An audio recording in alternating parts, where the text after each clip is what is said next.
Ser podcast.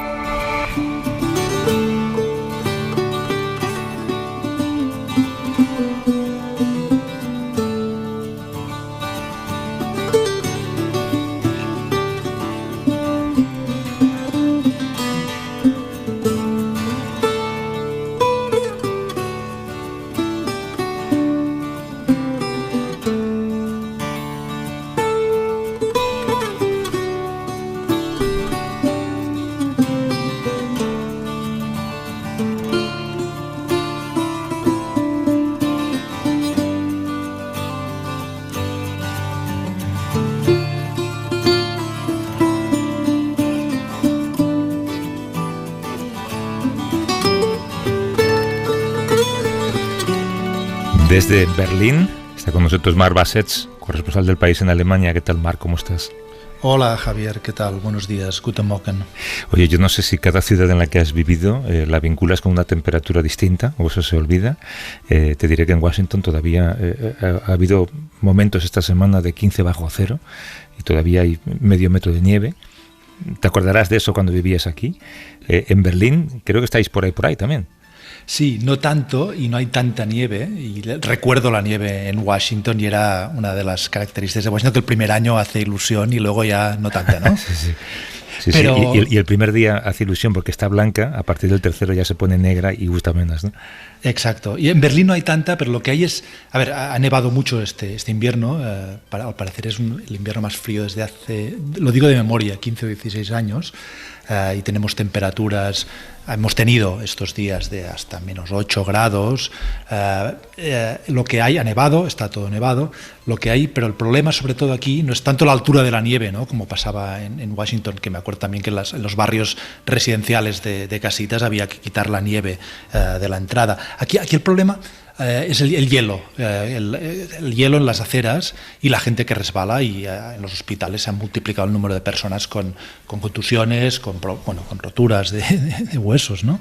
Porque han caído, han resbalado y hay que ir con muchísimo cuidado. Y luego hay un debate sobre el frío y la nieve y el hielo que tiene un trasfondo político, como muchos de estos debates. Porque ¿qué se hace para evitar esto? Para evitar los resbalones y para evitar el hielo. Bueno, aquí llevan días con si hay que echar o no hay que echar sal, ¿no? Y al parecer la sal provoca daños medioambientales y al final se ha hecho una autorización especial para que se pueda echar sal. Pero si no, es el debate entre la sal y la gravilla, porque yo ahora lo que veo, en mi barrio al menos, está lleno de gravilla, llegas a casa y se llena el suelo de la casa de esta gravilla que ponen para la nieve. Y por suerte hay esta costumbre, que yo ya la tenía antes de vivir en Alemania, pero en Alemania cuando llegas invitado a una casa hay que quitarse los zapatos, todo el mundo se los quita, ¿no? Y los dejas en la entrada.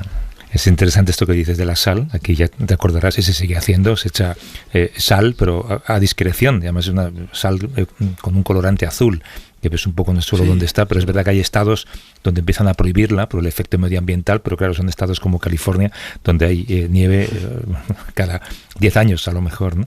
Sí. Y esto que decías de la gente cayendo, que por cierto también me lo ha contado mi hija, que es muy peligroso, ¿no? Resbalarte en el hielo allí y caerte. Ya sabes que en Estados Unidos o en esta zona el problema de la nieve es fallecimientos por infartos de gente quitando la nieve en la puerta de su casa, de gente que nunca ha hecho ejercicio o que no lo ha hecho en las últimas décadas, gente a lo mejor de una edad o de una condición física no perfecta y claro, quitar nieve en esa temperatura exterior es un esfuerzo físico que algunos corazones no soportan. Sí, pues el problema físico es otro, como sabes, en Berlín, ¿no? Y es hay que ir con mucho cuidado cuando sales a la calle. Y los que vivimos en apartamentos, por suerte no tenemos esta tarea que tenéis en Washington de salir con la pala a sacar toneladas de nieve. Bueno, vamos a empezar, que tenemos a dos invitados esperando. Venga. Ay, Nicaragua, Nicaragüita, recibe como prenda de amor este ramo de siempre vivas y gilinjoyes que hoy florecen para vos. Cuando yo beso tu frente pura, beso las perlas de tu sudor, más dulcita que la frutita del pigüilote y el jocote tronador.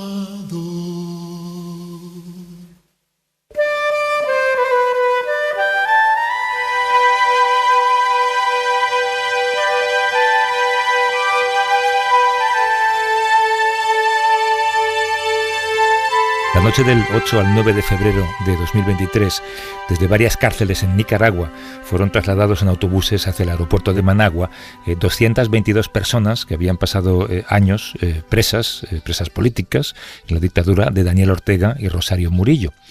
Algunas habían combatido durante la revolución en el sandinismo, pero se habían desvinculado cuando aquello se torció. Otros eran defensores de derechos humanos, eran periodistas, eran también jóvenes estudiantes de carreras universitarias muy variadas. Había también algún párroco, y en medio de la noche, sin saber que el régimen y el gobierno del entonces presidente Joe Biden habían negociado ese traslado hacia Estados Unidos, quienes se montaron en ese avión iban a poner tierra de por medio ante un país roto que habían querido cambiar, pero también se iban a enfrentar a su propio exilio, a la revocación de su nacionalidad, dejaban de ser nicaragüenses, al olvido de su patrimonio y a intentar poco a poco reconstruir sus vidas, Marc. Sí, Javier, son medidas excepcionales y durísimas. Y estamos hablando de un país, Nicaragua, con 7 millones de habitantes. Es un país pequeño, pero con un simbolismo extraordinario, me parece. Es un simbolismo que recorre todo un arco histórico y que se transforma a lo largo del tiempo. Esta es una historia que va desde, se puede decir que desde las ilusiones de una parte de la izquierda y de la izquierda occidental en los años 70 y 80 hasta esta dictadura que a la vez es muy represiva y es grotesca. Nos lo contó, ¿te acuerdas? Hace un tiempo John Carlin, que ha sido uno de los cronistas de esta debacle y que publicó con Oriol Malet el cómic Bestias. Y el otro día escuchaba un reportaje en la radio pública alemana en el que desde Costa Rica, donde viven muchos de estos exiliados nicaragüenses, este reportaje comparaba la Nicaragua de Ortega y Murillo en algunos aspectos con una especie de, decían, Corea del Norte centroamericana. Ortega fue uno de los líderes de la revolución sandinista, el presidente de Nicaragua en los años 80, y volvió al poder en el 2007. Y como ha escrito hace poco en El País el novelista Sergio Ramírez, con Ortega regresó, y cito, el viejo tridente del fraude electoral, de la corrupción, de la represión, solo que bajo una altisonante retórica de izquierda. Decía Sergio Ramírez, que es premio Cervantes de literatura, que participó en la revolución sandinista, que derrocó al dictador Somoza en el 79, que fue vicepresidente de Nicaragua y que ahora vive también exiliado. Está claro que hoy Nicaragua es un símbolo, pero de otra cosa muy distinta de lo que fue. Es un símbolo del autoritarismo, de esta nueva ola autoritaria, y hace unos días hablábamos de Bukele en El Salvador. Y es esta América que ahora vive bajo la sombra de Donald Trump, de la nueva doctrina Monroe y de los cambios algunos cambios que lo pueden mover todo, desde Venezuela hasta Cuba. Para hablar sobre el exilio nicaragüense nos acompaña una persona que viajó en ese vuelo de la llamada Operación Guardabarranco en Madrid. Está Samantha Girón, que es periodista, es defensora de derechos humanos y es expresa política del régimen Ortega Murillo. ¿Qué tal, Samantha? ¿Cómo estás? Buenos días. Buenos días. Bien, muchísimas gracias por el espacio. Y desde San José, en Costa Rica, ese país que mencionaba Marc, nos atiende Wilfredo Miranda Aburto, que es periodista, colaborador del País y ha producido y dirigido el documental Operación Guardabarranco, un vuelo urgente hacia la libertad y el destierro. ¿Cómo estás, Wilfredo? Buenos días. Muchísimas gracias por la oportunidad. Muy bien, aquí en San José. Samantha, cuéntanos tu historia. Tú tenías 22 años cuando te metieron en La Esperanza, que es la única cárcel de mujeres, y con una condena de 8 años, en teoría por conspiración para cometer menoscabo a la integridad nacional y por difundir noticias falsas. ¿Cómo acabaste allí? ¿Cómo fueron a detenerte? Sí, bueno, tenía 21 de hecho, fue en el año 2021, cuando empieza la crisis sociopolítica en Nicaragua 2018, como miles de jóvenes decidí salir a protestar y atender heridos. Luego, a mediados del 2018 me exilio en Costa Rica, estuve viviendo 2 años y regreso a Nicaragua en el periodo preelectoral. Y durante ese periodo, durante las elecciones y el fraude electoral, deciden arrestar a todos los precandidatos presidenciales y también a las personas pues que todavía alzábamos la voz dentro del país, brindábamos entrevistas, escribíamos en artículos de opinión en algunos medios de comunicación y seguíamos haciendo algún trabajo de campo, de organización territorial. Entonces, el 9 de noviembre, 2 días después de 2021 de las elecciones, a mí me secuestran en Managua en plena vía pública a la 1 de la tarde. ¿Y te secuestran? ¿Alguien, no sé, había dado tu nombre? ¿Figurabas en alguna lista? Sí, de hecho, me secuestra Inteligencia Nacional, ya llevaba meses siguiéndome la pista, intentando localizarme, pero por protección yo había decidido estar en varias casas de seguridad y en ese momento pues algún fallo en temas de seguridad, ¿no? Decidí salir creyendo que quizás no iban a continuar vigilando, amenazando y fui capturada, secuestrada. ¿Y cómo fue tu tiempo en la cárcel, Samantha? Bueno, fue 1 año y 3 meses o 15 meses en total. Estuve inicialmente en el Chipote Auxilio Judicial, luego estuve en un distrito de Managua, distrito 3, y luego ya en la cárcel Esperanza. Durante todo este tiempo, los primeros meses fueron en aislamiento total, en una celda de máxima seguridad. Los primeros 4 meses en donde no teníamos las mismas condiciones de las presas comunes, sino que el trato es diferenciado totalmente y hecho para poder quebrarte y torturarte y castigarte principalmente. Y a los meses siguientes pues estuve conviviendo con presas comunes, con todo tipo de delitos, en un pabellón con más de 100 mujeres, en los cuales había extrema vigilancia, amenazas de muerte, agresiones verbales constantes que podían llegar a las físicas incluso. Y de repente, Samantha, la noche del 8 de febrero de 2023, fueron a por ti en la cárcel. ¿Qué pensaste que iba a pasar? ¿A dónde pensaste que os podían llevar? Realmente, bueno, eso fue totalmente inesperado. Sí habían cambiado un poco las condiciones en las últimas semanas. Había más vigilancia, más tortura, más agresiones verbales.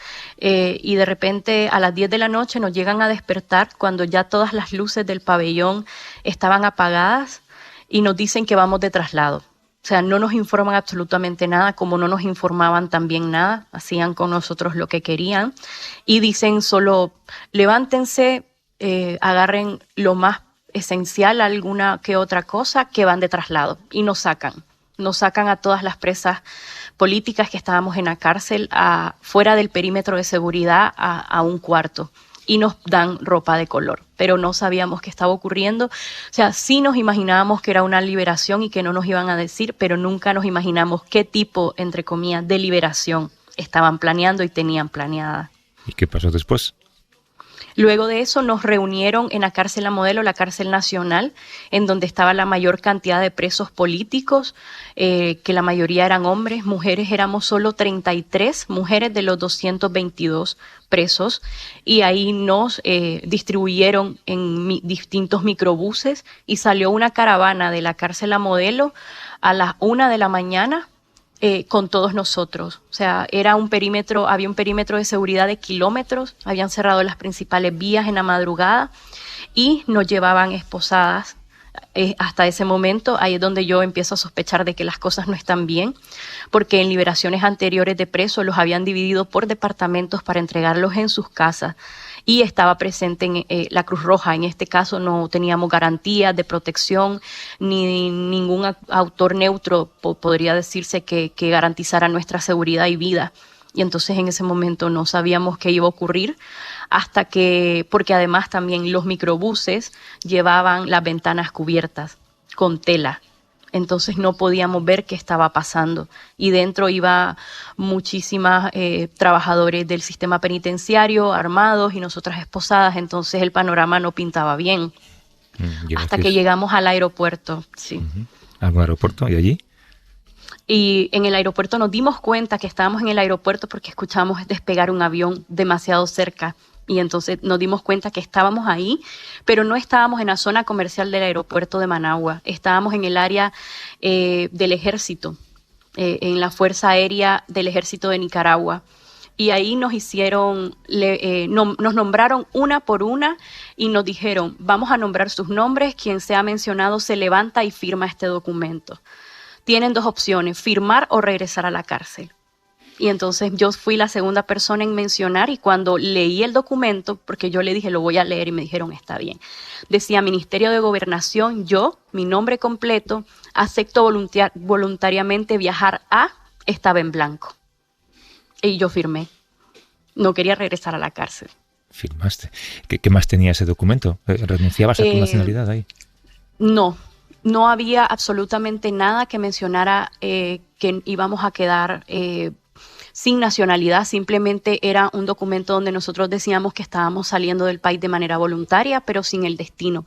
Luego decía de eso, del nombre y a dónde íbamos, la firma de la persona del Ministerio de Gobernación. Ya lo demás no me dio tiempo de leerlo, yo creo que absolutamente a nadie más. ¿Cuándo supisteis a dónde ibais? Supe hasta dónde iba hasta que me bajé del microbús y estaba frente al avión en la pista y logré ver personas que no eran nicaragüenses claramente, y eran las personas del Departamento de Estado de los Estados Unidos y también funcionarios de la Embajada de Estados Unidos en Managua. Cuando me acerqué, porque nos dejaron montarnos y caminar quizás 50 metros frente al avión, se me acercó una funcionaria y me preguntó mi nombre. Me dijo, se presentó, honestamente no recuerdo el nombre en ese momento. Me preguntó mi nombre, me buscó en una lista y me dijo, te tengo que hacer esta pregunta porque es necesario. ¿Aceptar voluntariamente viajar a los Estados Unidos? Y yo le dije sí. Entonces en ese momento me dijo, ok, acompáñame. Me abrazó y me dejó que subiera al avión. Hola Samantha, aquí Marc desde Berlín. Hola. Y cuando te subes al avión hacia Estados Unidos, llegas a Estados Unidos, ¿qué sientes? ¿Qué piensas en este momento después de estos meses, de este paso por la cárcel, de esta incertidumbre?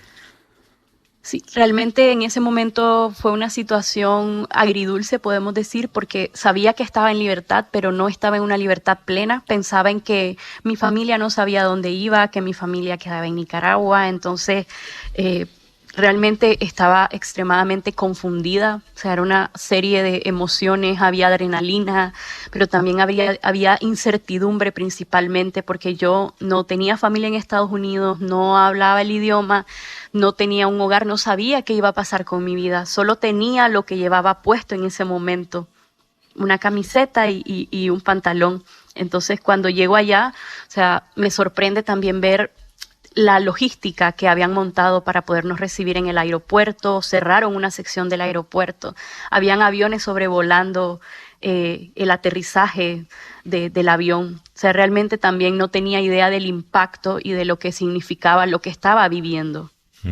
Y cuando bajaste del avión, ya no eras ciudadana nicaragüense, te habían revocado la nacionalidad, ¿no? No era, pero tampoco lo sabía. Yo supe hasta que nos llevaron a un hotel. Fueron alquilados 2 hoteles cerrados totalmente para podernos atender. Y hasta en ese momento los primeros que lograron tener acceso a noticias o a amistades que habían llegado empezaron a decirnos, acaban de quitarles la nacionalidad nicaragüense. Y honestamente yo en ese momento estaba tan confundida, o sea, yo no lograba ni siquiera entender qué estaba ocurriendo, que yo no le presté importancia. Hasta el día siguiente empecé a dimensionar lo que eso significaba, más porque me di cuenta de que el gobierno de España había ofrecido la nacionalidad española a este grupo de personas que habíamos quedado en condición de apátrida. Y desde ahí, ¿cómo llegas a Madrid? Yo al día siguiente de hecho que llegamos, llegó el representante de España a visitarnos y a explicarnos en qué consistía este ofrecimiento. Entonces yo fui la primera persona, de hecho, en rellenar el formulario y solicitar la nacionalidad desde el hotel. Entonces desde ahí yo estuve en una casa, en un hogar en donde me acogieron amigos de mi familia, y luego de eso en New Jersey me trasladé a vivir a San Francisco y ahí viví más de 1 año y medio en donde estuve esperando que saliera el trámite de mi nacionalidad. Entonces en ese momento hice mi trámite en el consulado de San Francisco en Estados Unidos. Mi nacionalidad fue concedida el 16 de enero del 2024, de hecho el mismo día de mi cumpleaños, como un regalo de cumpleaños lo tomé. Y esperé poder tener algún tipo de seguridad para poder ingresar a la universidad aquí en España. Y una vez que ya tenía todo en las manos, nacionalidad y una oferta educativa, decidí trasladarme a España y vine el 5 de septiembre del 2024. Todo esto con lo joven que eres, Samantha. Wilfredo, es una historia que por sí sola, cuando se dio a conocer, parecía casi una misión de película. ¿Por qué decidiste desde el medio Divergentes, en el que estás, hacer este documental contando esta salida?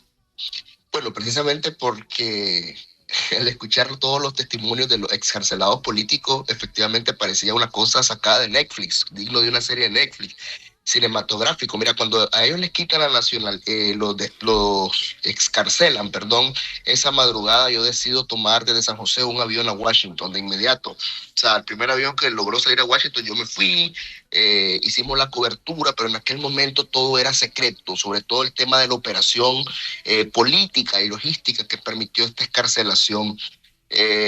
Hicimos una cobertura normal, me acuerdo, para Divergentes y El País, esa vez, cuando lo llevaron a Dulce, a las afueras de Washington, y con el tiempo todo secreto pues deja de ser secreto, y nosotros nos pusimos en contacto con la organización que se llama Raza e Igualdad, que es la organización, una de las organizaciones a las que el Departamento de Estado seleccionó para dar la logística para el recibimiento de estas 222 personas presas políticas. Pero ojo, antes de seguir con el relato, yo quisiera decir, mientras yo estaba reporteando en Estados Unidos, esto que era inédito, el tema de escarcelar pero desterrar al mismo tiempo, pero ese destierro además acompañarlo del despojo de la nacionalidad. Yo 5 días después, mientras yo estaba en Miami entrevistando a otro de los presos políticos que fueron trasladados a esa ciudad, a mí también me despojaron de mi nacionalidad, otro grupo de 95 personas presas políticas. De modo que desde ese día que el régimen Ortega Murillo despojó de la nacionalidad a 222 personas presas políticas, digamos, puso de facto, instaló esta pena represiva del despojo de la nacionalidad, que implica, hay que decirlo, la confiscación de todos nuestros bienes, la declaración de ser prófugos de la justicia, y que fuimos condenados en un juicio en el que ni siquiera estuvimos presentes. Pero bueno, para volver a la historia del documental, contactamos con Raza e Igualdad, y Raza e Igualdad estuvo de acuerdo en que tratáramos de contar los entresijos, sobre todo, de esta excarcelación, que fue un parteaguas, digamos, en el tema de la prisión política en Nicaragua. Entonces empezamos a contactar en diferentes estados de los Estados Unidos a los presos políticos que fueron excarcelados, pero también, sobre todo, tuvimos acceso, digamos, a las personas del gobierno de Joe Biden que hicieron posible, en un tiempo récord, hay que decir, la logística de esta excarcelación. Incluso llegamos a hablar con el ex embajador en Managua, Kevin Sullivan, que fue uno de los principales artífices de la operación Guardabarranco, cuando ya estaba en Estados Unidos, después de haber terminado su tiempo como embajador en Nicaragua. Y básicamente nos cuenta, que para mí es lo más revelador, esto surgió de una llamada de la vicepresidenta, hoy copresidenta, Rosario Murillo, que nos dijo: embajador, aquí están todos sus presos, llévenselos. Hay que recordar que meses atrás Daniel Ortega había dicho en un discurso que todos estos presos políticos eran hijos de perras del imperialismo y que se fueran a Estados Unidos, sin imaginar que iban a tomar esa decisión tan drástica de montarlos en un avión, desterrarlos en Washington. Y ojo, el tema de despojarlos de su nacionalidad no estaba en el acuerdo político que hicieron con Washington para desterrarlo. Ellos destierran a los presos políticos, y mientras van en el aire, un juez en Managua sale a leer una condena en la que los están despojando de su nacionalidad. Entonces todo eso nos parecía bastante cinematográfico, y bueno, nosotros en Divergente tratamos de cortar en diferentes formatos, y dijimos, pues bueno, esto sucedió hace 8 meses, vámonos a tratar de grabar esto, a ver qué sacamos. Y creo que ha sido una de las piezas más completas, no que cuenta la excarcelación, que todo el mundo la sabe, sino toda la letra pequeña que implicó la liberación, excarcelación de todas estas personas presas políticas. Wilfredo, con esta excarcelación, al desterrar, al despojaros de la nacionalidad, ¿qué mensaje crees que quiere trasladar la dictadura de Ortega y Murillo? Mira, en ese momento era un momento muy particular. Creo que el despojar de la nacionalidad es como el corolario de una serie de acciones represivas que no lograron de alguna manera quebrar. Yo digo que más que todo la dignidad, que no sé, para mí esencia de los derechos humanos, la dignidad de todas estas personas presas políticas que soportaron prisión y a pesar de eso no las pudieron doblegar, no consiguieron que dieran alguna declaración forzada declarándose culpables o diciendo que eran golpistas como el régimen da a entender todavía. Y creo que, bueno, se logran deshacer de ellos porque en ese momento de la excarcelación en 2023 había mucha presión política de Washington, sobre todo sobre Managua. Los excarcelan, pero dicen, vamos a seguirnos, perdón la palabra, jodiendo. Y los vamos a joder incluso cuando estén fuera y les quitan la nacionalidad. En un intento, sobre todo, de tratar de quebrar la dignidad, de decir que ustedes no son nicaragüenses. Creo que fue algo que no consiguieron y fue un tiro que les salió por la culata porque la solidaridad internacional fue sorprendente, encabezada por España. Y digamos, y me incluyo ya en esa lista porque a mí también me dejaron en apátrida y fuimos apátridas 6 meses, porque en 6 meses teníamos otra nacionalidad producto de una solidaridad que todavía al día de hoy pues España sigue mostrando, sobre todo España como ejemplo a nivel del mundo, acogiendo a otros refugiados nicaragüenses que también han tenido que ir del exilio de Costa Rica por una cuestión de seguridad y lo han acogido con un programa de reasentamiento de refugiados. Está muy bien que digas esto, Wilfredo. Y Samantha, ¿cómo es tu vida ahora en España? Bueno, antes que todo decirles que para mí también estoy profundamente agradecida con España, con que me ha abierto las puertas y que me ha permitido poder reconstruir mi vida poco a poco, ¿no? O sea, al perder todo, mi carrera universitaria, mi familia, mi nacionalidad, España pues me ha regresado parte de eso, me ha dado una nacionalidad, pero también un proyecto de vida. O sea, actualmente yo estudio periodismo en la Universidad Complutense de Madrid. Tengo viviendo más de 1 año en España y me he logrado adaptar bastante y me siento también muy cercana a la cultura porque compartimos muchísimas cosas y yo creo que tengo un poco de esperanza de poder tener algo. Yo, en mi caso, muchos no. Y entonces creo que eso es positivo por mi parte. Actualmente estudio, trabajo y pues trato de tener un proyecto de vida y poder reconstruir, tener esperanza de eso que me fue quitado y que también es uno de los propósitos, ¿no? Destruir y dejarte sin nada. Entonces al hacerlo también es una victoria sobre la dictadura. Desde luego, y ojalá algún día puedas regresar a una Nicaragua democrática. Desde Madrid nos ha atendido Samantha Girón, que es periodista, defensora de derechos humanos también y expresa política del régimen Ortega Murillo. Mil gracias, Samantha, y muchísima suerte en todo lo que hagas en el futuro. Gracias a ustedes. Hasta luego. Y desde San José, en Costa Rica, Wilfredo Miranda Aburto, que es periodista en los medios Divergentes y también en El País, productor de esta película, Operación Guarda Barranco, un vuelo urgente hacia la libertad y el destierro. Está disponible en YouTube, pero si alguien lo quiere ver en pantalla grande, también de forma gratuita en Casa de América, en Madrid, se proyecta mañana lunes a las 6 de la tarde. Wilfredo, un abrazo, suerte. Gracias. Y Mar Bassets, hasta el domingo que viene.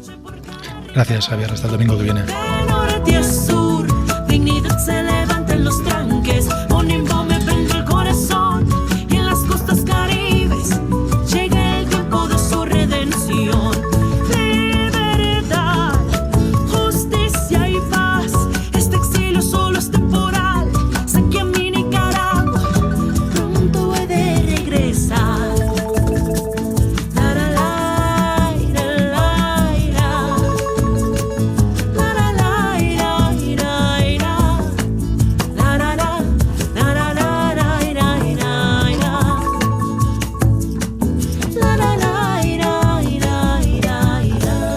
Para no perderte ningún episodio, síguenos en la aplicación o la web de la SER, Podium Podcast o tu plataforma de audio favorita.